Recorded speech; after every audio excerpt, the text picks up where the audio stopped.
What trips you up? When we're talking about reaction versus response, what trips you up? Where do you go off the rails? Where could you improve?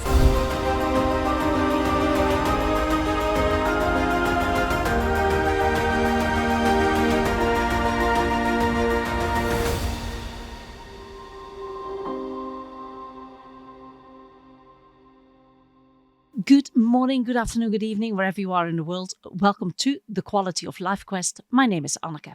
Reaction versus response. What if your next words didn't come from stress, but from clarity and wisdom? So this is some sort of follow-up from last week's hindsight, insight, oversight, and foresight.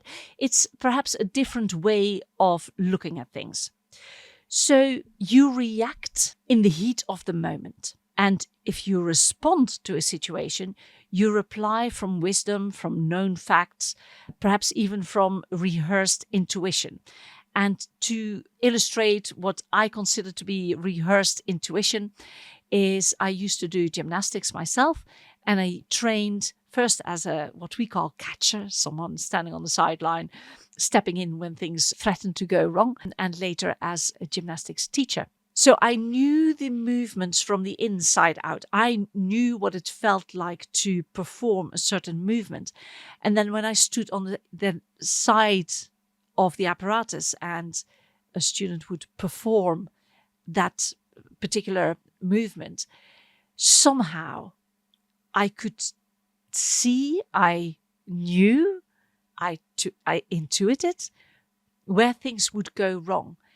And I think it's from just a lot of repetition and for me, a general insight. I just love that kind of movement.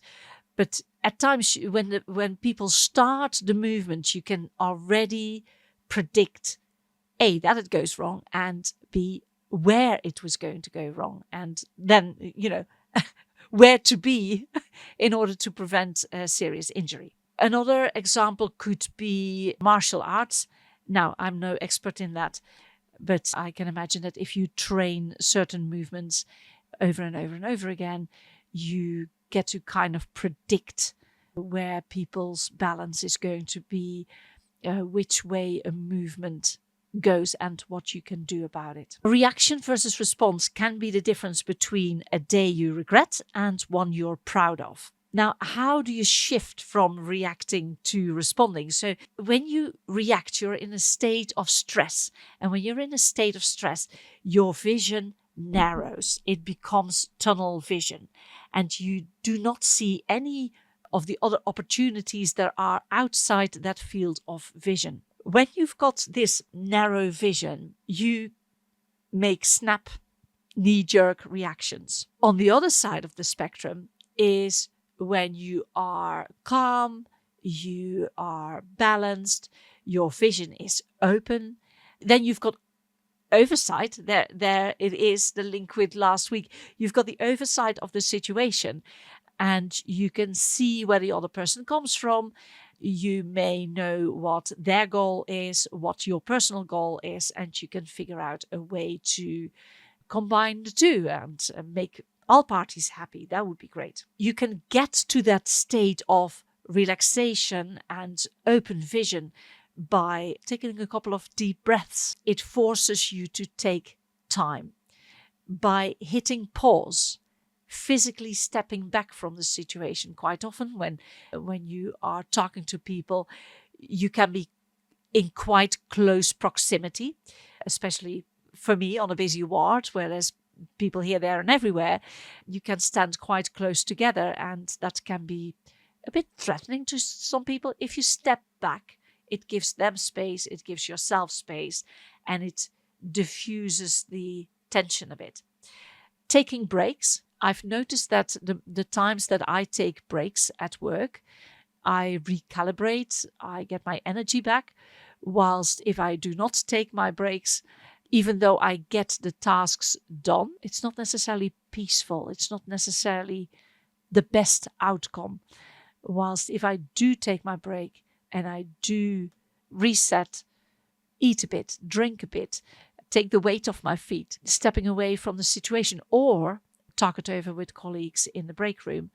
It gives me a different perspective. And I have to ask myself, and you can do the same if you want to, what is important to me?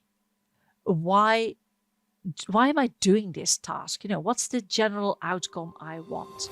Do you prefer ad-free listening and viewing? Would you like to see your questions answered? And how about live Zooms? Would you enjoy discounts on everything from artwork to courses to one-on-one chats with me? Become a founder member. Go to thequalityoflife.quest to find out more. See you on the other side. So, as I mentioned before, this week I practiced oversight.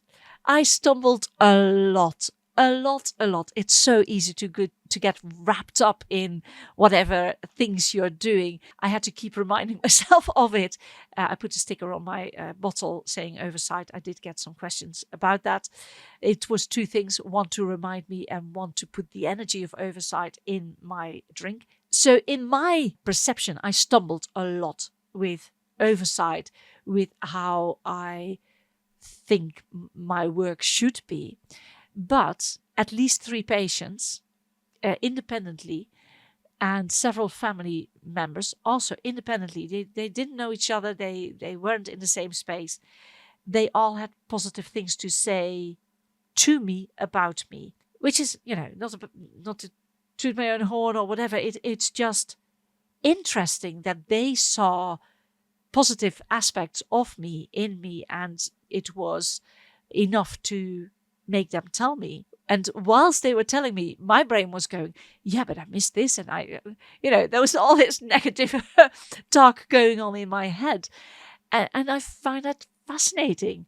I did take the compliments and I did thank them. But it also means that since I don't feel that I succeed most of the time, and I'm not talking 51%, I'm going for 80%. At least 80%. I haven't mastered it. So there's a bit of friction between getting the compliments and making that internal. Because for me, whenever I spend time with one patient, I'm not spending time with all the other patients that I need to take care of. And I think that will always be a stumbling block for me. The other day, a lady had an asthma attack without medication at hand. And medication had to be ordered in, and I stayed with her to calm her down. And we had a laugh, and there was family there, and it was good. And she did calm down. And she was one of the people who, at the end of the day, said, I need to tell you something. Thank you very much. And she said how calm I was. And I thought, well, I'm glad you're saying that. But in my mind, there was a whole list of things that I also had to do. And I chose to be there. So I had to keep pulling myself back into the situation at hand. I'm here to calm this lady down, to make sure she gets through this and that she's fine and that she'll find her own breath again, which she did, which was amazing. I find listening to the patients quite important because she mentioned a couple of things of how she normally does it. Well, get on with it then, There's no point me telling her what to do if she's got a proven strategy already. If you've got a proven strategy, get on with it. And I will help you to get through that. I will help you to do whatever it is that she needed to do. But yeah, there's a bit of a friction there, which at times I find difficult to deal with. So for me, there's no universe at the moment where I've mastered it all. So it is to be continued. I'll keep on working on it. Yeah, interesting times. And of course, I still use hindsight at the end of the day to see whether I've got better at my oversight. Reaction and response is a good indication of where I'm at. What trips you up? When we're talking about reaction versus response, what trips you up? Where do you go off the rails? Where could you improve? Get out. These are the things where I trip up. These are the things that I need to improve, but I don't really know how to go about it. Cast your mind back to points in time where you felt happy or loved or joyful, real, strong. Any positive word for you, fill in that blank and just cast your mind back and collect those bits of memory and make them readily available to you. But just remembering is already a good step, a positive step. It takes practice, as I've proven to myself this week. It does take practice. I also didn't expect me to be perfect the first time around. And to be frank, I don't think I'll ever be perfect because there's too much going on and too many variables. And working with people can be challenging, especially when they're in pain and feeling absolutely miserable. It doesn't bring out the best in most people. So responding rather than reacting is quite important for me. But this is about your quality of life. So how would your quality of your life improve if you could practice responding rather than reacting? Let me know how it goes. If you've got any questions, put them in the comments. And up to a better quality of life. May the road rise up to meet you. Until next time, see you. Bye.